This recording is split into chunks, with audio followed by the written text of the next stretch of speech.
नमस्कार दोस्तों, बवाल धमाल और कमाल हो गया है क्योंकि जब से भोजपुर के king power star Pawan Singh के गाने के बारे में खेसारी लाल यादव को पता चला है, तब से उनकी नींदें उड़ गई है। ना वो अच्छी तरीके से खाना खा पा रहे हैं, ना वो वीडियो की शूट कर पा रहे हैं और ना ही अपना काम ढंग से कर पा रहे हैं। जब भी वो बात कर रहे हैं उनके जुबान पे पवन सिंह का नाम ही आ रहा है और पवन सिंह का बुराइयां कहते हुए नहीं थक रहे हैं। जी हाँ दोस्तों, आपको बता दें कि पूरी अपडेट लेकर आए हैं। इससे पहले आप हमको अपडेट की तरफ जाएं, आप बताइए कि आप खेसारी को सपोर्ट करते हैं कि पवन सिंह को सपोर्ट करते हैं।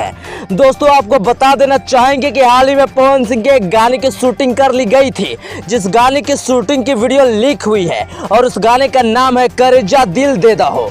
इस गाने की शूटिंग इतना जबरदस्त है कि जब से खेसारी लाल देखें इस गाने को तो पवन सिंह पे इल्जाम लगा है कि ये जो लड़की पवन सिंह इस गाने में लाए हैं वो ऑर्केस्ट्रा की लड़की है। आपको क्या लगता है कि खेसारी लाल डिप्रेशन में चले गए हैं क्या?